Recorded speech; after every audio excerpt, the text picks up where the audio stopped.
Oke, Bapak Ibu, jumpa lagi bersama saya, Pendeta Dr. Kris, akan menyampaikan materi yang berikut ini, ya, di sesi penjelasan yang pertama sebenarnya, tapi ini yang kedua sebenarnya. Pertama, umpamanya tadi penjelasan tentang pengisian kuesioner. Sekarang kita akan masuk pada materi, ya. Saya akan share dulu materinya. Di sini materinya sudah saya share kepada Bapak Ibu sekalian. Nah, di sini. Jadi materi ini akan mengajar kita tentang mengembangkan karunia memimpin dalam pelayanan. Nah, kita mengerti dulu apa tuh ya karunia memimpin. Nah, gitu. Jadi kalau kita perhatikan di sini, Bapak Ibu, kita mengembangkan karunia pelayanan. Nah, ini nama saya, nomor induk dosen nasional, nomor pengajar ya, pengajar. Nah, ini dan juga NIP gereja ya, pejabat gereja GBI. Nomor WA saya. Oke. Nah, riwayat singkat saya tidak perlu jelaskan, Bapak Ibu tinggal melihat saja. Saya akhir tahun 62 ya, SD tahun 75, SMP tahun 79, SPK Sekolah Pendidikan Kultural 83, Sekolah Alkitab Penyebaran Menjelengkat 87, dan STTC Philadelphia Bitung 2015, 2017, Stak LB Manado, Stak LB juga 2019, dan 2020 Dr. De Apolos. Baik, inilah riwayatnya. Saya melayani di yang baru, ada di Jakarta pernah, di Ambon pernah, dan juga di yang baru tahun 2003 sampai hari ini, dan juga dosen atau pengajar di STCA Philadelphia Bitung dan Stak LB Manado. Itulah yang kami sampaikan. Dan keluarga, istri saya Pendeta Jenny Terus Indeskoi, anak pertama saya Esther Telvena, nah ini Esther, ya, ASN, PDP Max Robert, dan juga ya, baik. Kita lihat masuk pada yang pertama di sini adalah menyangkut definisi pengertian hamba Tuhan. Hamba Tuhan, pelayan Tuhan, dan bahasa disebut sebagai servant of God. Disebut juga hamba Tuhan atau hamba Allah. Adalah gelar yang diberikan kepada seorang individu dalam berbagai agama. Jadi bukan cuma Kristen, tapi juga Islam, ya, agama Hindu umpamanya, ya mereka semua panggil ya itu hamba Tuhan. Ya, secara umum memiliki kesalehan dalam imannya. Nah, jadi kalau kita pelajari pengertian hamba Tuhan, lagi istilah hamba Tuhan kata doulos di bahasa Yunani, artinya budak atau pelayan yang tak dibeli oleh tuannya. Maka ia menyerahkan diri untuk melayani dan melakukan semua perintah tuannya seumur hidup. Jadi kita dibeli oleh darah Yesus, harganya lunas dibayar. Ada ayat di 1 Korintus 6, ayat 19-20, dan juga 1 Petrus pasal 1, ayat 18, 19, dan 20. Jadi kita dibeli, harga lunas dibayar. Saya dibeli, sudah lunas, cash dibayar. Saya menyerahkan diri kepada Tuhan dengan sukarela, mengabdi kepadanya, mengasihi Dia, melayani Tuhan. Berikutnya, kata hamba Tuhan adalah kita semua dipanggil untuk melakukan pelayanan sesuai dengan karunia kita masing-masing. Jadi kita ini memiliki panggilan karunia yang beda-beda. Kita dipanggil melakukan sesuai dengan kemampuan kita, karunia kita. Kita nggak bisa paksakan karunia orang lain kepada diri kita, dan karunia kita kepada orang lain. Masing-masing dipakai Tuhan sesuai dengan kemampuannya. Dalam 1 Petrus pasal 4 ayat 10 mengatakan bahwa layani seorang akan yang lain sesuai dengan karunia yang telah diperoleh tiap-tiap orang sebagai pengurus yang baik dari kasih karunia Allah. Jadi kita ini dipakai Tuhan sudah kasih karunia Allah sebagai pengurus yang baik. Nah, sekarang terlihat pengertian pelayanan. Pelayanan di Perjanjian Lama menggunakan kata Ibrani ahad. Ahad dengan kata Yunani adalah latrio, yang berujuk kepada ibadah keagamaan seluruh umat atau juga pribadi. Nah, di sini. Jadi kalau kita lihat sini, di PB itu ada istilah diakonia, tetapi tidak dipakai untuk keimamatan. Ya, apapun khusus dan pelayanan sama. Jadi hanya melayani sama orang miskin. Ini muncul di Kisah Rasul pasal 6 ya. Di situ disebutkan bahwa Paulus dan teman-temannya itu ya bukan Paulus ya, Petrus mengatakan kepada teman-temannya, pilih 7 orang untuk melakukan pelayanan diakonia. Salah satu Filipus yang terkenal sebagai seorang diakonia, jadi seorang penginjil yang hebat sampai melayani dan dirahibkan Tuhan. Ya, hebat sekali. Oke, puji Tuhan. Nah, sekarang kita lihat selanjutnya adalah amanat agung diberikan kepada Yesus. Kita lewat Yesus Kristus pada kita, yaitu dengan cara bagaimana kita ini orang rakyat biasa yang dipanggil keluar oleh raja lewat Injilnya, dipanggil keluar sebagai rasul, ya, sebagai nabi, dan juga sebagai penginjil, sebagai gembala, dan juga sebagai guru. Dalam 5 jabatan ini, ya, maka kita dilengkapi, lalu diberi kunci, ya, dikunci untuk apa? Melakukan tugas yang besar bagi dunia ini. Makanya ada kata eklesia, adalah orang biasa dipanggil keluar dan dilengkapi, diberi otoritas untuk menentukan nasib rakyatnya. Kata eklesia ini dalam pengertian Yunani itu adalah sebenarnya wakil rakyat, dewan rakyat yang menentukan nasib. Jadi kita ini ditentukan sebagai pemimpin untuk menentukan nasib rakyat, nasib gereja, nasib masyarakat, nasib bangsa.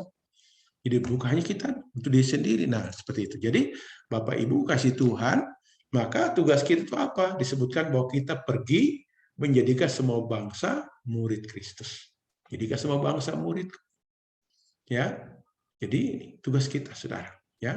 Nah, dalam tugas ini tentu kita tidak kerja sendiri, Saudara. Ya.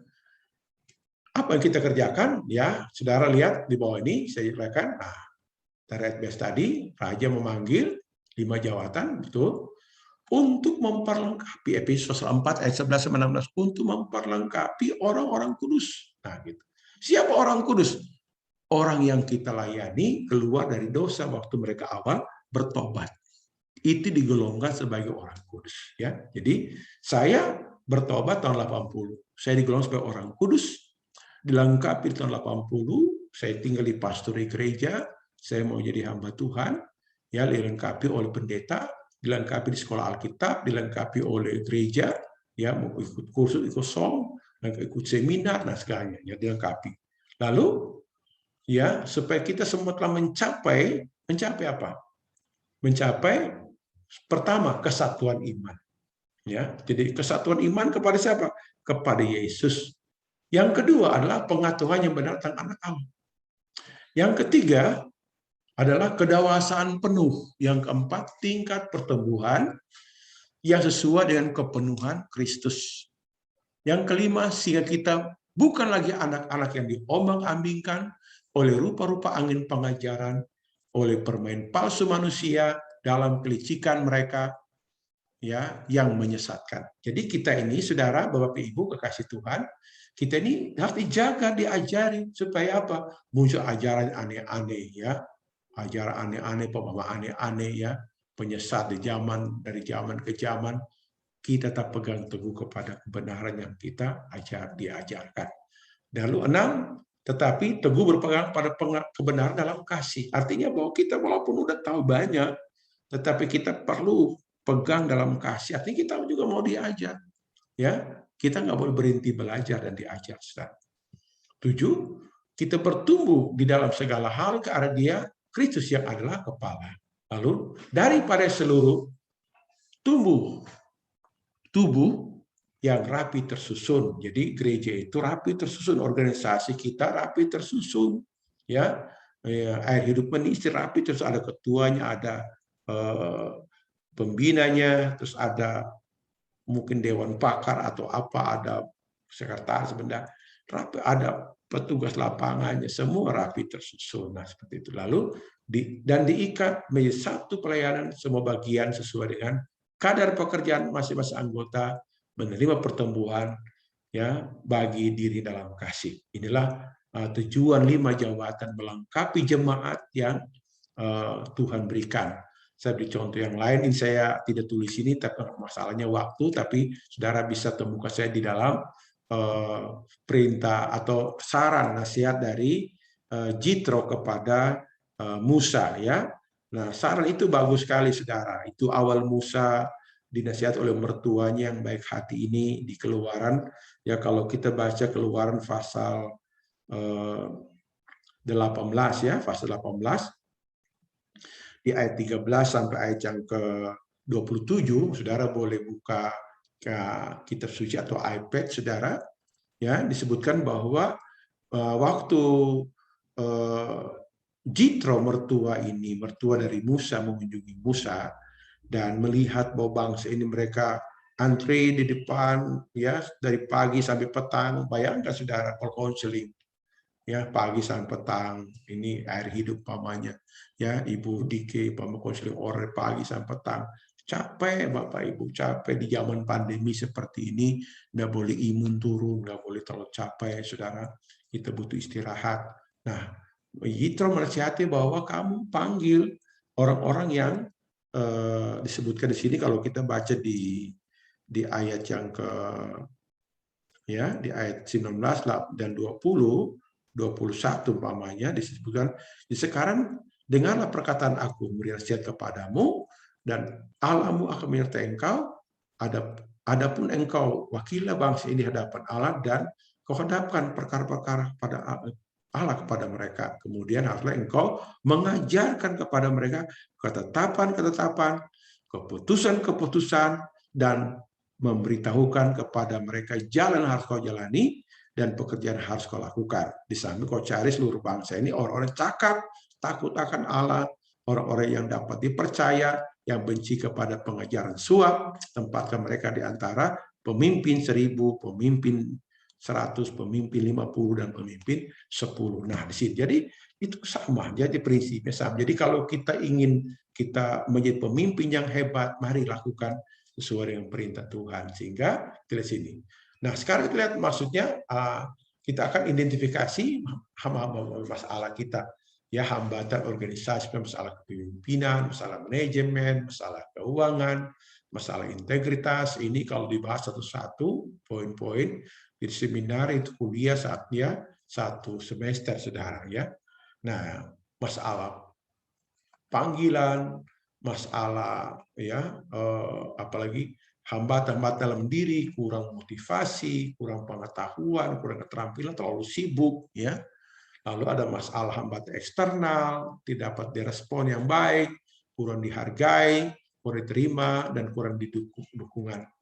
Nah, ini masalah-masalah psikis, kejiwaan, dan kelelahan, stres, semangat, sukacita, kalau masalah atmosfer lingkungan, pelayanan, diterima, disegani, tolak, lalu ada masalah kesiapan pelayanan. Ada yang sudah siap satu teratur, selalu belajar, mengembangkan diri, ada yang tidak fokus sama sekali kepada kelompoknya. Ya, maka ada yang kelas-kelas khusus konseling dan sebagainya. Nah, inilah masalah-masalah yang dapat teridentifikasi masalah seputar kita. Nah, Bapak Ibu kasih Tuhan, dari masalah-masalah ini kita akan bahas di sesi berikutnya, saudara. Nah, ada pertanyaan seputar ini? Saya beri kesempatan sekarang. Saya akan jawab ya langsung kepada Bapak Ibu, karena ini tim video saudara dengar, tertanya, dan saya akan jawab langsung. Terima kasih. Tuhan Yesus memberkati kita semua. Amin.